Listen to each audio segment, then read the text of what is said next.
Married for 15 years, the celebrity couple has won hearts through excellence in marriage, music, and mentorship.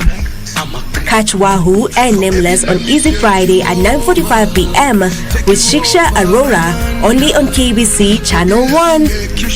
In February 2021, confirmed cases of polio virus were reported in Garissa and Mombasa counties because of outbreaks from neighboring countries. From Saturday 17th to Wednesday 21st July 2021, the Ministry of Health and its partners will conduct a house-to-house polio vaccination campaign in 13 counties that are most at risk. Vaccination teams will adhere to the COVID-19 safety measures such as wearing a face mask, hand hygiene, and physical distance. To minimize physical contact, mothers will assist to open the child's mouth for vaccine administration. The polio vaccine and all other vaccines have been tested and are safe and effective. Vaccinations protect your children. Get your child vaccinated now. This message is brought to you by Ministry of Health, UNICEF, and World Health Organization.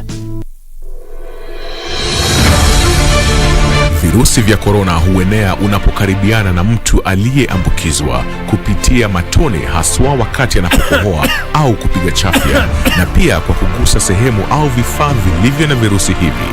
Ukihisi dalili kama vile kupandwa na joto, kikohozi, maumivu mwilini na ugumu wa kupumua, na unashuku ulikaribiana na mwadhiriwa, jitenge kisha piga nambari 719 ili upate usaidizi. Mtu yeyote anaishi na maradhi sugu kama vile virusi vya HIV, kifua kikuu, saratani na mengineo anashauriwa kutumia dawa zake jinsi alivyoshauriwa na daktari bila kukosa. Komesha korona. Ujumbe huu umeletwa kwako na serikali ya Kenya.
Tonight, good news coming from the Lakeside region. COVID-19 levels have started to decline after weeks of heightened anxiety. We'll have all the details right here on Easy Friday. My name is Indimuli. More good news coming your way. Nameless and Wahoo will be on Spotlight later on, so all Nameless and Wahoo fans, well, guess what? This is where you need to be. Remember, the hashtag is Easy Friday at KBC Channel 1. For now, it's time for the highlights. My name is Shiksha, Arora.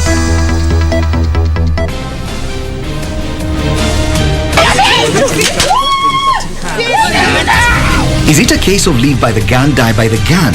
Questions emerge after fugitive police Caroline Kangogo is found dead. Lazima tufuate haki yetu mpaka kotini, sio?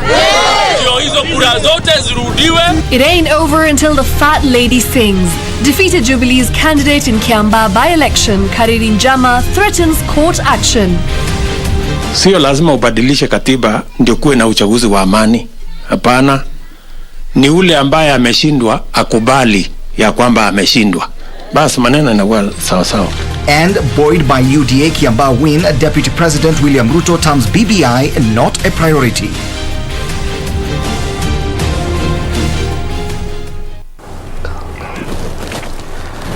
Our sign language interpreter this evening is Lucy Mora. Remember, hashtag Easy Friday. You can also reach us on our Twitter handles at Indimuli, at Shiksha Arora _ and at KBC Channel 1.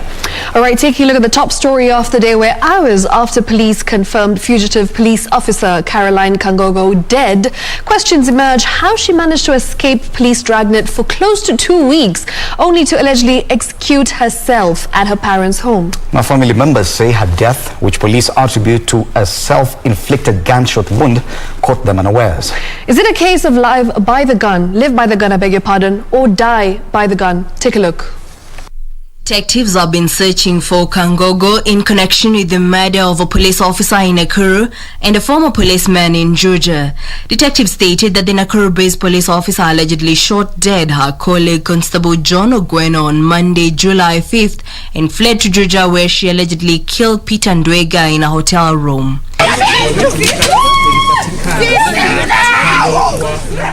Friday morning, Kangogo was found dead at her parents' home in Anin, Elgeyo Marakwet. Elgeyo Marakwet County Commander Patrick Lumumba said Kangogo died of a self-inflicted gunshot wound to the head. Nilipata ripoti kwamba marehemu alipatikana akiwa ameaga katika bathroom. Mama yake mzazi alikuwa anaenda kuosha bathroom, akapata mwili akawa amepiga risasi. According to the family, her death came as a shock to them as they had earlier pleaded with her through media outlets to surrender to authorities. Tupata kwa mshangao. Tumestuka kama familia kwa sababu tulikuwa tumesema juzi aserende ili tujue kiini cha yale maneno aliyowafanya. So tumestuka sana kuona amekuja mpaka nyumbani kumpata pale kwa pafu kama amejua. There are claims that the late Kangogo was spotted at Iten town and is said to have left for her parents' place where she was found dead early Friday. Katika hii boma ambayo amepatikana amejihua ambao ni kwao na wazazi wako na nyumba ni kama 40 meters. Hawakusikia mlio wa risasi. Kidogo hapo siwezi kujibu. This development comes even as her death elicited mixed reaction, with Kenyans expressing varied views over her demise on various social media platforms. And back to the two murder incidents linked to Kangogo, initial reports indicated that the fugitive cop had spent hours drinking with the two men before they were found dead 2 days apart, one in Nakuru and the other in Kiambaa. The investigators' job were delayed by the fact that the officer had dumped her unknown cell phone. Investigations are ongoing to establish what transpired. Kangogo worked in the crime office at Nakuru Central Police Station and had been assigned to the law courts in 2019. Details from Kangogo's file described her as an experienced, well-trained crime buster in the police service. Her body was moved to the scene to Iten County Referral Hospital mortuary. Reporting for Easy Friday, I'm Jackie Wambiru. To politics now, and Kariri Njama of Jubilee Party has threatened to go to court to force a recount of ballot papers for the Kiambaa by-election, citing irregularities. Njama claims he has tangible evidence that the UDA party employed dirty tricks to clinch the seat in the Thursday poll. He lamented as the United Democratic Alliance party took to celebrations after its flag bearer, John Wanjiku Njuguna, emerged the winner in the hotly contested race with a margin of 510 votes. Here's that story. Njuguna Wanjiku is the Kiambaa Member of Parliament elect after defeating his main challenger Kariri Njama in a very tight contest. Wanjiku was declared winner after almost 15 hours of vote counting, which commenced Thursday at 7 o'clock, only ending on Friday at 9:30 a.m. Njuguna managed 21,773 votes against Kariri Njama, who had 21,263 votes. While giving his acceptance speech, the MP-elect pledged to deliver on his campaign promises, especially to the youth. I also want to thank, my competitors, even for conceding, and I want to welcome them to this winning, because it's not about me, it is about Kiambaa people. We join hands together. They are worthy competitors. We join hands together and build Kiambaa together, and also thank Kiambaa people for conducting themselves in a peaceful manner. Jubilee's Kariri Njama, however, has declined to concede defeat, vowing to challenge the results in court. There was no fairness in the exercise, and we are stopping at nothing to ensure that we have a repeat of the counting of the ballot that were casted yesterday. Elsewhere in Mogoga Ward, Joseph Mungara of Jubilee Party won the closely contested by-election after garnering 4,089 votes against UDA's Peter Dhombe, who garnered 4,062 votes. Thirdway Alliance candidate Moses Gishau came a distant third with only 49 votes, with People's Party of Kenya Peter Njoroge coming in fourth with 32 votes. Welcoming the victory, the new MCA-elect said he was ready to serve the people of Mogoga. And for the fellow contestants, we were together during our 40th exercise, I would also like to congratulate them for the work they've done, and I know there is also another chance, so come 2022, there will still be an opportunity to come and look for the votes again. Kevin Washira, Easy Friday. Staying with news from the just concluded by-election, Deputy President William Ruto now says the Kiambaa mini poll is enough testament that Kenya does not need to change its constitution to conduct peaceful elections. Ruto argues that the country is at a maturing stage and that instabilities occasioned during elections were a thing of the past. The Deputy President was speaking in Mathioya just hours after the United Democratic Alliance narrowly pipped Jubilee for the Kiambaa parliamentary seat. After pulling another fast one on his political nemesis within the ruling party, Deputy President William Ruto has reiterated calls for Kenyans to build on the current positives. Wale watu wanasumbuanga sisi wakati baada ya uchaguzi. Wanaenda kufanya maneno, wanaleta fujo mpaka wanafanya swearing in. Sasa wamepata masomo hapo Muguga na Kiambaa. Hiyo ndio maneno inatakana iwe inafanyika. Kenya itaendelea mbele, hakuna haja ya kusumbua katiba. Ruto, whose political allies relentlessly campaigned for UDA in Kiambaa, said there is no need to amend the constitution just to cure electoral violence. Sasa watu wa Kiambaa na Muguga wametuonyesha ya kwamba inawezekana ifanyike uchaguzi, iishe, hakuna fujo na watu waende kazini. Kwa sababu moja tu, sio lazima ubadilishe katiba ndio kuwe na uchaguzi wa amani. Hapana, ni ule ambaye ameshindwa akubali ya kwamba ameshindwa. Basi maneno inakuwa sawa sawa. The Deputy President is looking to make further inroads into Mount Kenya region. The leaders were speaking in Mathioya, Murang'a County, during the burial of Eliud Buku Munyori, the father of Munyori Buku, who works in the office of the Deputy President. Beatrice Getonyangetich, Easy Friday.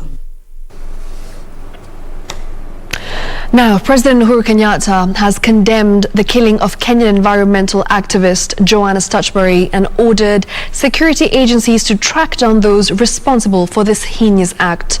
Stachbury, famous for her relentless efforts to conserve Kiambaa forest, was shot dead by unknown people on Thursday afternoon at her home.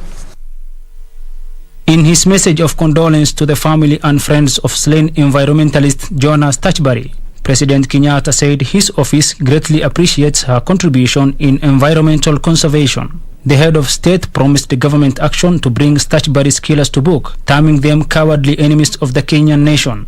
The head of state said his administration will not allow evil individuals to harm people striving to make the country a better place. Stachbury, renowned for her relentless efforts to conserve the Kiambaa forest, was shot dead by unknown people on Thursday afternoon at her home. Kenya Forest Service, in a press statement, said efforts by the late activist will not go in vain by ensuring it continues to conserve and protect Kiambaa forest for the benefit of the country. The Forest Service also described her as selfless in the fight for the environment. Reporting for Easy Friday, my name is Yusuf Hilo. To some health matters now, some light at the end of the tunnel as Nyanza region, which is part of the COVID-19 hotspots, registers a decline in infections. Health Cabinet Secretary Mutahi Kagwe attributes this to adherence to COVID-19 containment measures recently instituted in this area. The containment measures instituted to curb rising numbers of COVID-19 cases in parts of the country seem to be yielding positive results, with Cabinet Secretary for Health Mutahi Kagwe now saying Nyanza has recorded a decline in COVID numbers.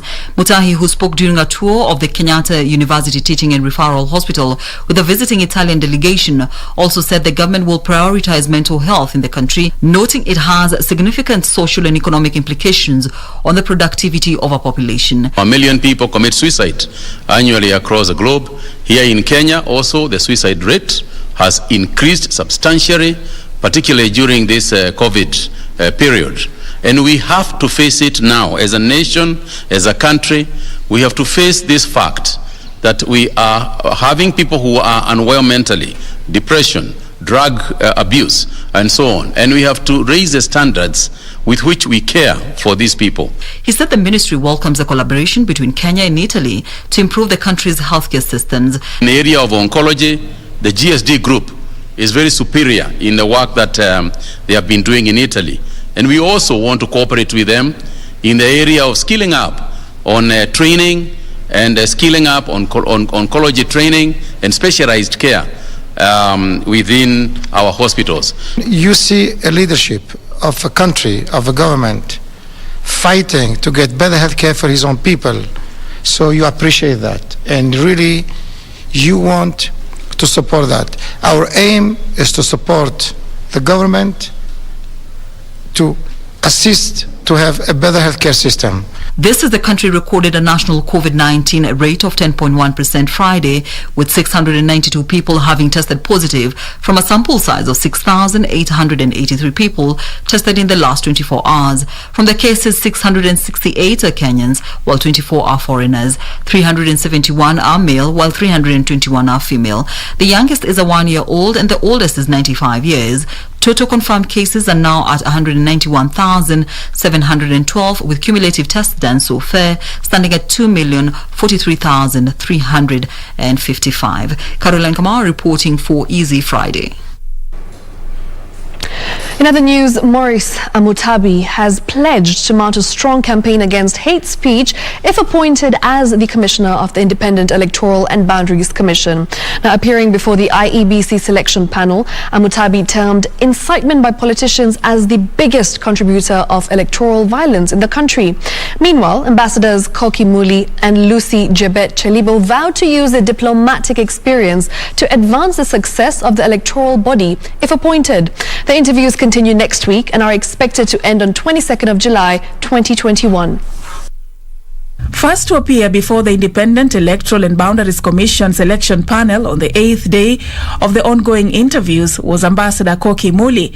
Koki, an advocate of the High Court, who once served as the permanent representative in the Kenyan mission to the United Nations, was hard-pressed to convince the panel about her knowledge of the Kenyan electoral process. So if you are a commissioner and you see a fleet of GK vehicles a few days to the election and the president is campaigning, does the commission have any powers to deal with that? A lot of times what certain organizations can do is to point out some of the things that are not being done in accordance with the law.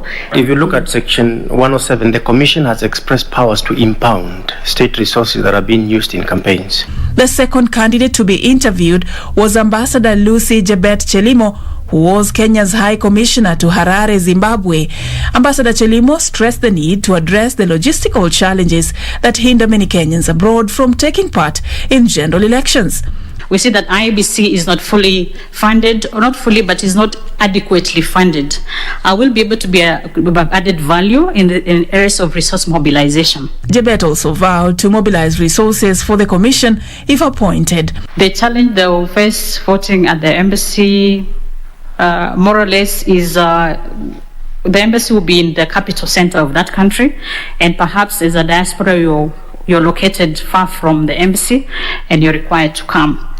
Sometimes they feel that perhaps we should have taken the voting to where they are. Also seeking to fill one of the 4 vacant positions at the commission is Professor Maurice Amutabi, who pledged to prioritize awareness against hate speech, which he termed as one of the main contributing factors to electoral violence. Education can be provided, especially education to our leaders, political education, in terms of making the leaders aware that the words they say, the pronunciations, the things they pronounce on certain issues and so on are sensitive, and they should guard their tongue and what they say. This can be done through consultative processes, through stakeholder education. The historian recommended the establishment of an internal media department to help the commission have an official channel of communication. Every electoral body that I have monitored in the world have their own TV and radio station. What do? They counter manipulation. IEBC can establish a radio and a TV station that it becomes official issuance of electoral results. 17 candidates have been interviewed so far, with one candidate having withdrawn his candidature over questionable academic credentials. For Easy Friday, I'm Safin Aching Oma. Yes, you are indeed watching Easy Friday right here on KBC Channel 1. Time now for our first break. But before that, let's sample some of your feedback. And we have Alex Mauti who says, Kutoka Suguta Health Center, Nikondani. All right, another one from Nancy Wanjama Sharia who says, from County 005, that's Lamu, I'm in as usual. Ken Kipton says, I'm watching from Marakwet. Kimani Gashuki says he is live from Githurai. Thank you so much for keeping us company right here on hashtag Easy Friday. Remember, that's the hashtag that you should be using to interact with us on @Shiksha Arora _ At Fred Indimuli. All right, for now it's time for that short commercial break. We'll be back in a moment. Don't go anywhere.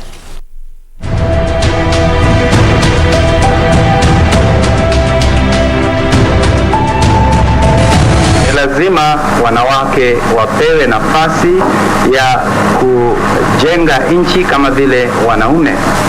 Njia za kuwaelimisha wasichana na kuwapa nafasi wale walioelimika wapewe madaraka fulani ndani ya serikali na pia katika sehemu zingine za uchumi wa nchi yetu.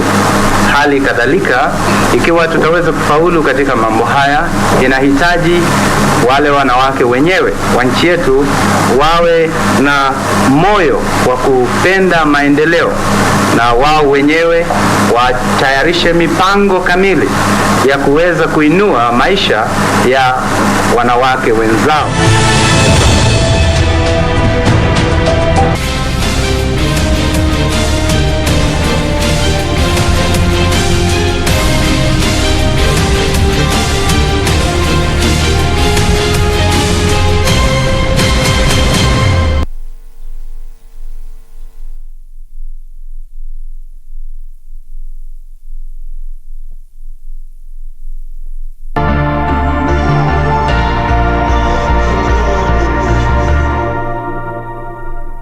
My name is Mohamud Ahmed Mohamud, the CEO of Kenya Deposit Insurance Corporation, popularly known as KDIC.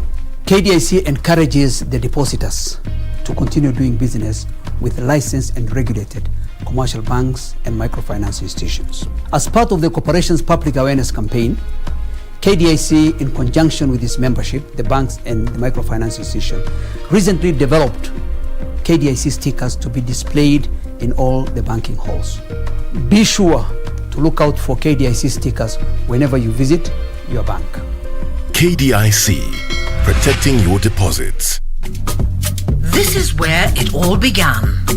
As the mother of broadcasting in Kenya, you can trust KBC to bring you authentic news and programs to your living room. As KBC, we take pride in our unrivaled heritage as Kenya's trusted national broadcaster. Commanding over 92% digital television signal coverage of our country, 23 radio services that cut across our entire language spectrum,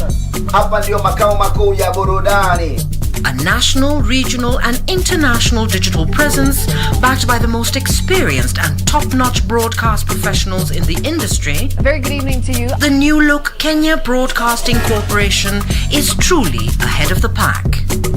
Turn to the mother of broadcasting in Kenya for stories that resonate with our identity, our aspirations as a people united in purpose.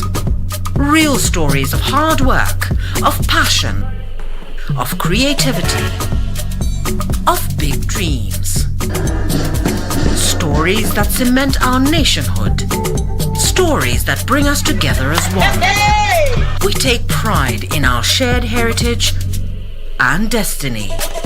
KBC. Informing, educating and entertaining Kenyans as one nation. KBC. Kenya's listening. Kenya's watching.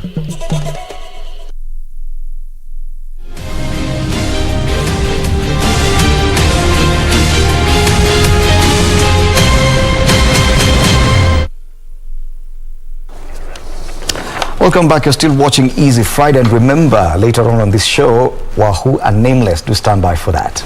All right, taking you to the next story, where the judiciary is seeking to use the Huduma centers to take services closer to Kenyans. Now, in a collaboration between the court and the Ministry of ICT, Kenyans will be able to file cases at the centers without necessarily having to travel to courts, in a move the Chief Justice, Martha Koome, says will help in expediting the administration of justice. Take a look.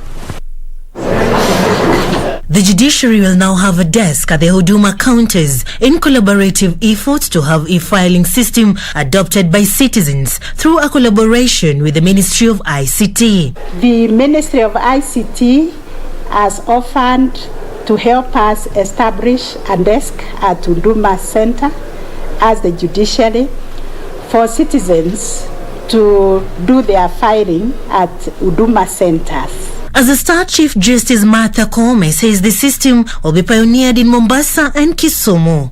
I'm happy to report that we have successfully embraced e-filing within Nairobi and its environs. We are moving to Mombasa and Kisumu very soon.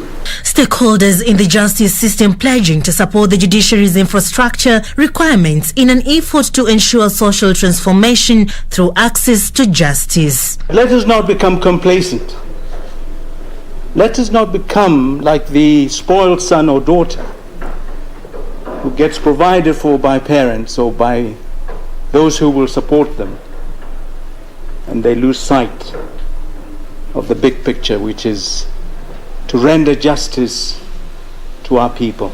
We are committed to fighting corruption here in Kenya, and we take note that it can be a threat to our very existence and the national security of our country. The judiciary also received 444 laptops and 166 printers from the United Nations Office on Drugs and Crime, as well as European Union, in aid of witness protection, virtual hearings, and measures to decongest the country's correctional facilities.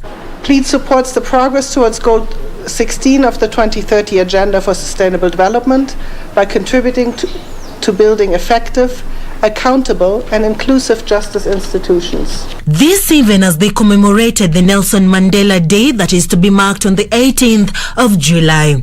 For Easy Friday, I'm Serafina Robbie. Did you know that African countries will have an opportunity to review and grow their parliamentary democracies in a meeting that kicks off in Nairobi on Friday? Now, the Speaker of the National Assembly, Justin Muturi, says the 80th Executive Commonwealth Conference is an opportunity for Kenya to showcase its parliamentary ideals and share gains and challenges of parliamentary practice with visiting delegates. The culture of parliamentary elections and parliamentary practice and democratic governance for longer periods or varying periods than others. And therefore, when these countries meet together, there's a lot that helps in grow the democratic cultures of various countries. For us here in Africa region, the association brings together 18 national legislatures and 63 subnational legislatures. And indeed, Africa is one of the 9 regions globally within the family of the Commonwealth Parliamentary Association. From the counties now, leaders from Wajir County have condemned the return of interclan conflicts along the common border of Isiolo and Wajir counties, which has left one more person dead. The leaders, led by Wajir Governor Ahmed Mutar, call for immediate interclan meeting to negotiate a solution to the conflict and an end to escalating tensions in that region. Speaking during this year's Harbour's Way Education Day, the leaders decried the perennial conflict between two neighboring communities in Wajir West and Isiolo. Na waomba wa ndugu zangu kutoka Isiolo, tafadhalini tukutane kama sisi watu Wajir na watu Isiolo, tujaribu tusuluhishe hiyo maneno. Elsewhere, Dedan Kimathi University of Science and Technology in Nyeri has been closed indefinitely after students went on a rampage protesting a move by the administration to increase school fees. The students took to the streets to express their displeasure, accusing the university of revising the fees without proper consultations. We are demanding, we are not requesting them. Walidu school fees au wafunge university. Imagine as a student in first year, semester moja, a government sponsored student analipa about 60,000. Meanwhile, a section of Kaya elders has conducted a ritual cleansing of a black spot located in Kizingo area along Malindi-Mombasa Highway. The elders say many people have lost their lives in the area, with the latest being an accident which killed at least 15 people in April this year. Kwa hivyo hili ni tambiko la kuweza kuondoa ule ubaya wote wa kifo ambacho si cha kawaida. And 22 Eritreans have been charged in a Maralal court with being in Kenya illegally. The foreigners are set to be transferred to Nairobi for processing before being handed over to the United Nations Human Rights Commission. Finally, Navakolo MP Emmanuel Wangwe has urged the president to direct the completion of stalled projects in the western region. Kwa hivyo we have to ask the president asaidie pande hii, the only solution ya huku ni miwa. Na factory ambayo itaweza ni factory ya Mumias Sugar. Pia tuombe watu wetu wa Butali, tunapenda factory yao, tunapenda factory ya West Kenya, lakini wakuje wakate miwa yetu. Wawache kukoma huko tu, na wakikuja huku wanavuna steki moja wanapotea. Hapana, wakuje wavune miwa, wapeleke kwa factory ili tuende mbele. The leaders called for transparency in the turnaround of the Mumias Sugar Company and Kenyan sugar sector. Reporting for Easy Friday, I'm Mboyo Tiende.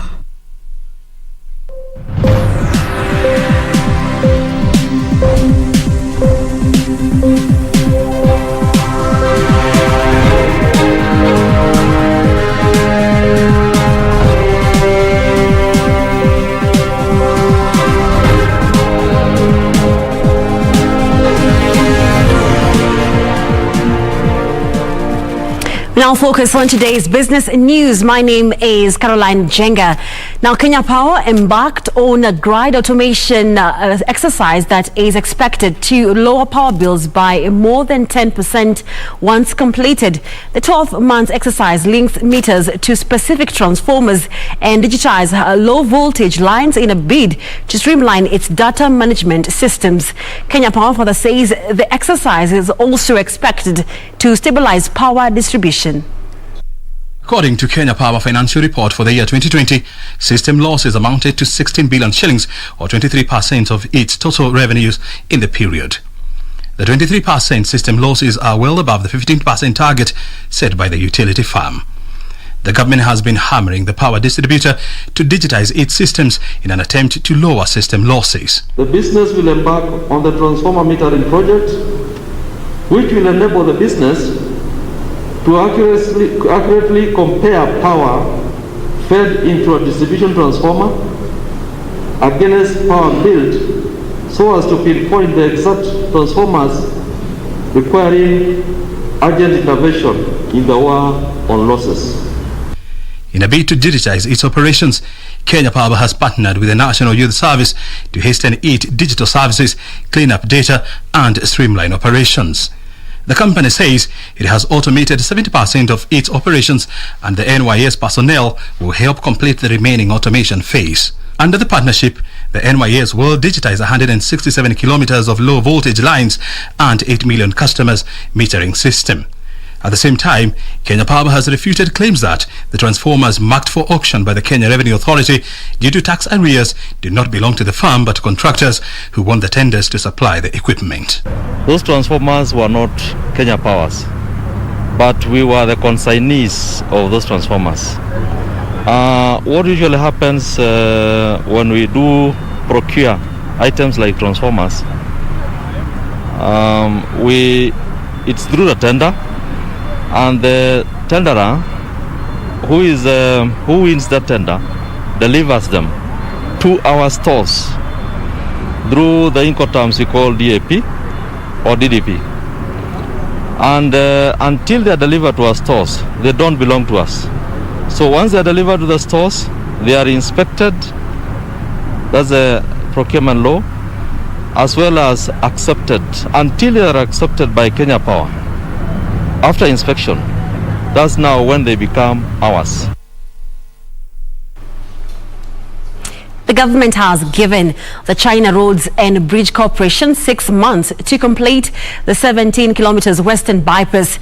Transport Cabinet Secretary James Macharia says the government has completed land acquisition along the highway that was delaying the completion of the critical artery. The project is currently 64% complete.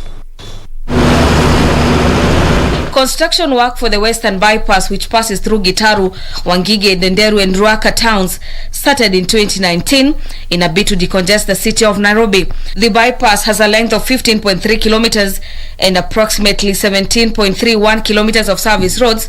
We'll see the construction of 7 grade interchanges at Gitaru, Lower Kabate, Wangigi, Kihara, Denderu, Rumenye and Ruaka. However, the project has been beset by delays due to COVID-19 disruptions and slow land acquisition along the highway corridors. Transport Cabinet Secretary James Macharia has urged the constructor to accelerate the construction work to ensure the project is handed over to the government by December this year. We've been assured that by December, this road will be opened for use. So if you are coming, say, from the side of Thika, you come through Muthaiga, you come through Red Hill, you come and join this road at Ruaka, and then you can go towards the west without having to go to the city of Nairobi. Macharia, who spoke during the inspection of the road, says the government has invested heavily for the construction of the Nairobi Ring Road Network Master Plan that seeks to create a ring road around Nairobi County. Western Bypass is actually one of the key ring roads which have been missing until now. If you take Nairobi City, we are doing a circular road going around the city of Nairobi to make sure that people who do not have to get into the city of Nairobi, they don't have to get into the city of Nairobi. They can go around the city and therefore avoid creating unnecessary traffic and jams within the city. Other bypasses in the master plan include Southern Bypass, Northern Bypass and the Eastern Bypass. For Easy Friday, I'm Gladys Mungai. The government has signed a 3-year agreement with Chinese tech giant Huawei to train and equip students with digital learning technologies. Vocational and Technical Training Principal Secretary Margaret Mwakima has said the training will offer industry-level training to over 1,000 students to prepare them for the work in ICT industry, among other key areas. Kenya is enhancing its digital skills capacity with the country targeting to establish itself as an African IT hub. The World Bank estimates that 230 million jobs in sub-Saharan Africa will require digital skills by 2030. To enhance digital skills in vocational institutions, Kenya has partnered with Chinese telecommunications giant Huawei. Collaborate with vocational technical training institutions to offer industry-level ICT training to 1,000 students to better prepare them in the ICT industry. According to the agreement, Huawei will offer industry-level ICT training to prepare students for the digital industry. The program will entail training in fields of networking, cloud computing and security through Huawei Train the Trainer program alongside resource materials and certification. Training will take place at the Huawei ICT academies that will be established in the TVET institutions, and in this way Huawei will provide the digital laboratory, resource materials and certification, while the TVET institutions will provide the physical ICT rooms. The collaboration will further see the establishment of centers of excellence to train students on the competence-based curriculum. The construction of a 2.4 billion shillings sugar factory in Kisii County is set to begin soon after more than 5 years of delay. The Kisii County Assembly has finally given the project ahead, paving way for the investor to move to the site. The construction of the sugar mill will be constructed by India-based Kangogo Group of Industries. Kisii region is slowly emerging as a new sugar growing region, producing more than 266,000 tons of industrial sugarcane from the more than 3,500 hectares that are under sugarcane cultivation. However, experts say the region has the potential to produce 1 million acres with proper infrastructure and better returns. To develop the potential of the area's sugar farming, the county government of Kisii has set aside 45 acres of land in Nyangweta for the construction of a sugar factory by a group of Indian investors and a Kangogo Group of Industries. The reason as to why we had been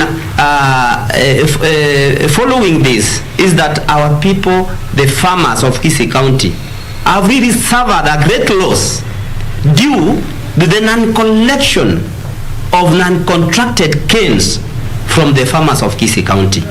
The idea that was mooted 5 years ago has been frustrated by bickering among local politicians, which has frustrated the investors and the local sugar farmers. The Kisii County Assembly has passed a policy to enable the governor and the Kisii County government at large to contract, to make an agreement, a contract between the Kisii County government and the investor who's going to put up the sugar factory in Nyangweta Forest.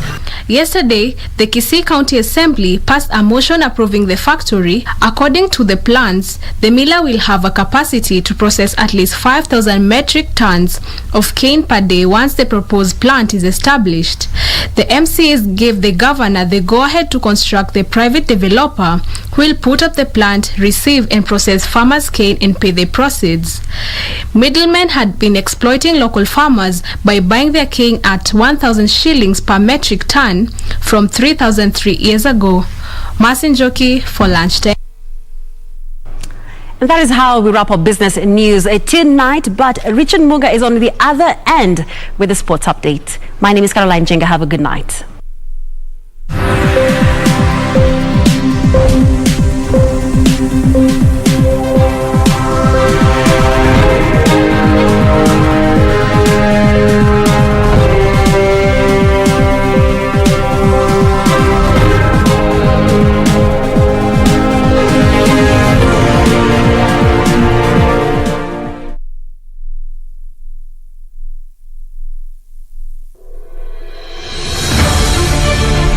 If you have been in contact with someone who is suspected or has tested positive for COVID-19, self-quarantine for 14 days and call 7194 for help. Self-quarantine restricts movement and the spread of the disease and protects your family, friends and community from being infected. During self-quarantine, you are advised to stay in a separate room, disinfect surfaces and clothing with appropriate disinfectant, avoid sharing household items, including utensils, towels and beddings, do not receive visitors, wear an appropriate face mask if you must be around other people. COVID-19 is preventable. Protect yourself, family and the community. This message has been brought to you by the Government of Kenya and its partners.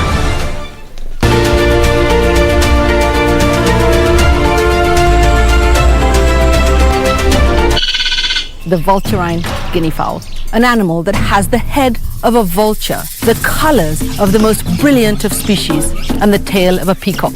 What I love most about the birds is their behavior, their calls, how the males attract the females. It's very fascinating. We are still studying the reason why anybody in the group can initiate movement and all the rest will follow. This is Wildlife Warriors, and I'm Paula Kangogo.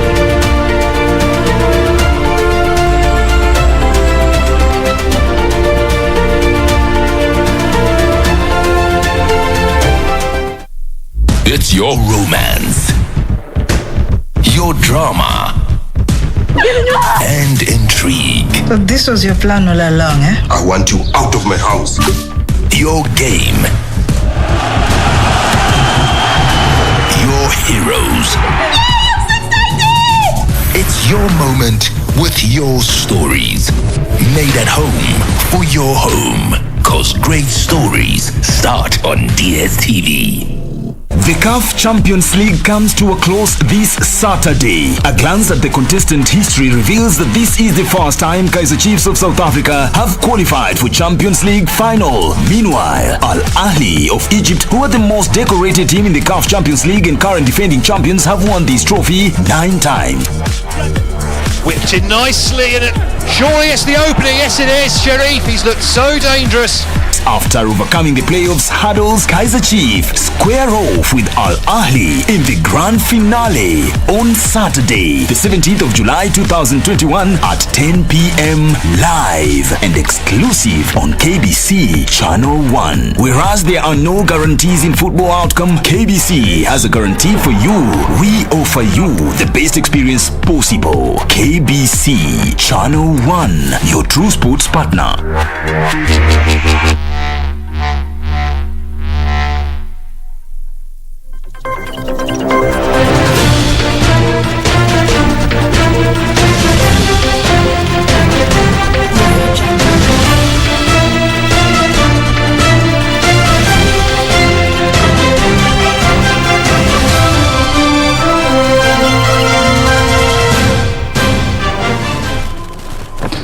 Oh, good evening. I'm Richard Munga with the day's sports, and perhaps if fit enough to start up with an update, KBC, your true sports partner, tomorrow night at 10 p.m. we'll be bringing you a CAF Champions League match pitting two of Africa's biggest giants, that is Al Ahly versus Kaizer Chiefs. For more updates, of course, stay tuned in to our subsequent bulletins. Now, on to a top story tonight, whereby Tusker FC opened a 7-point lead at the top of the FKF Premier League standings after registering a 2-0 victory over AFC Leopards in a closely contested match played at the Thika Stadium today. Tusker FC opened the score in the 16th minute through Chris Finas Onyango. Brian Marita's free kick delivery found Chris Finas, who controlled the ball well before unleashing a close range shot past Ezekiel Owande. At the start of the second half, Tusker doubled their lead through Onyango with an easy tap into the back of the net. Substitute Jackson Masharia unleashed a short range shot. Owande parried it but landed in front of Onyango, who tapped in to make it 2-0.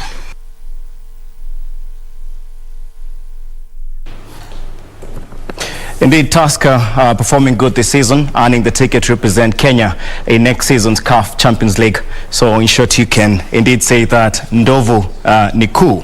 Meanwhile, speedster Karan Patel and navigator Tosif Khan have assured that they are ready to do all that they can to maintain their dominance in whirling events. The two are Friday fitted after an exemplary performance at the WRC Safari Rally Kenya, where they finished 8th overall, winning the WRC 3 category title.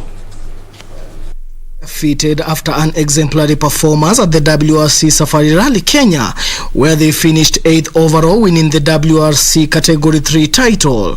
The duo said the performance was a major milestone in their rallying careers. If I recall correctly, I remember saying that I would be very, very happy with a top 10 finish in the WRC, and it was my aim and my wish and my hope that we attained a top 10 finish in the World Rally Championship round. The sentiments were echoed by AMREF CEO Stephen Gitau, who said their performance in WRC Safari was unexpected, but encouraged them to work hard for better results in other events. The two will now start preparing for their next rally competition set to take place in Tanzania next week. Daniel Mwendwa, Sports. Meanwhile, the national beach volleyball women's team is expected to leave the country Saturday morning for Team Kenya Kurume Residential Training Camp. The team will be making their debut at the Tokyo Olympic Games after winning a competitive Continental Cup Olympic qualifiers in Agadir, Morocco last month. The Kenyan team will be making their debut at the Tokyo Olympic Games after winning the Continental Cup Olympic qualifiers in Agadir, Morocco last month. The Kenyan ladies team, comprising of Braxidi Zagala and Gaudensha Makoha, overcame a strong Nigeria pair of Amarchi Okechoko and Francis Kaikiede to bag the Olympic slot. After jetting into the country, the team has been camping in Mombasa. According to head coach Sami Mulinge, their eyes are on the prize and the team is eager to represent Kenya and the whole continent in the games. The team is currently in Nairobi conducting COVID-19 tests ahead of their departure on Saturday for the Olympic Games. Also, 2013 World 800 meters champion Eunice Soom is excited with the prospect of making a return to the Olympics as she gears to represent Kenya at the Tokyo Olympic Games. With the delayed games set to be held amidst the COVID-19 pandemic, Soom says she is eager for the challenge. And so there's the gun in the women's 800-meter final. And as expected, Montana... Former World 800 meters champion Eunice Soom admits it has been a challenge, especially training alone due to the COVID-19 pandemic. Even as she prepares to exit the stage, she is however concerned with Kenya's losing dominance of the two-lap race, where Kenya's last gold medal in the women's race at the Games came through Pamela Jelimo in 2008. Preparation for me for the Olympics with this pandemic has been a bit tough because last year mostly I didn't have like those people who we trained together because at some point we were told not to train with a group. The 2014 Commonwealth Games champion targets to qualify for the finals at the Tokyo Games, a race she terms as a tactical game and commits to handle each race at a time. The 33-year-old said the Tokyo Olympics will be open with notable names like defending champion Caster Semenya missing out on the field. To talk about gold, it's something a big bit for me. So I think my target for me is actually maybe to qualify for the next round because an 800 is a tactical event. Some will fly Kenyan flag in the 800 meters with compatriots Mary Mora and Emily Tuwei.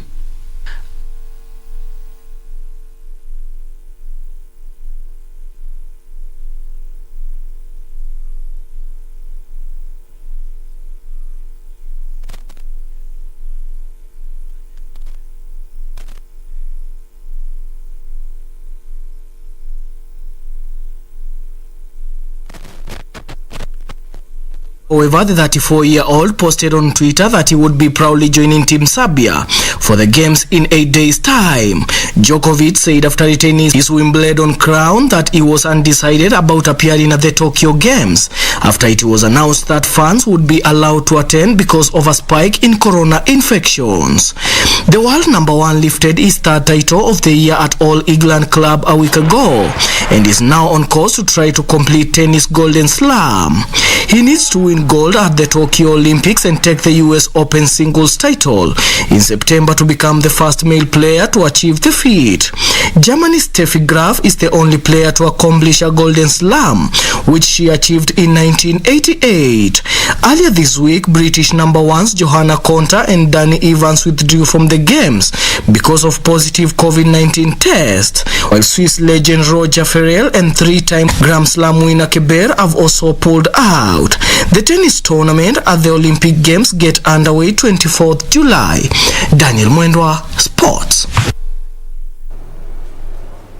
Well, that's it for sports tonight, but just two quick updates. First of all, after the last shot is made of missed in this year's NBA playoff finals, Spalding will no longer be the official NBA ball moving forward. That ends a relationship of a couple of years, really, starting up from 1983.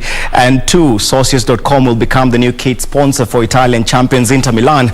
That is after, of course, tire manufacturer, that is Pirelli, of course, the deal not being renewed after 26 years. Well, for all the stories that we had for you tonight and more sports updates, visit our official YouTube channel, that is KBC Sports. Well, that's it from me. Have a good night. Don't go too far. Shiksha and Fred will be back shortly.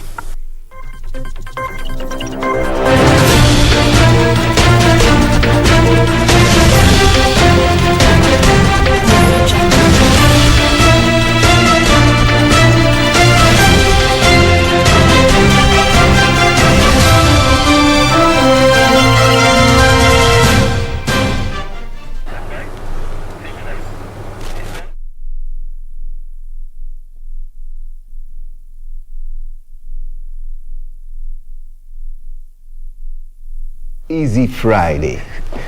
And this is Nameless. I'll be your host or your anchor for the night. You forgot to do that. You see, when you do that, it gives that emphasis. There's kind of respect you get. Yes, yes. I know, man. I've just realized myself. All this hype you guys have for the night. Well, it's a Friday night. Everything's all right. Yo, man. How do you feel? Feels good to be here. Yeah. We should you feel like this every Friday? We should have made you read a story. Easy Fridays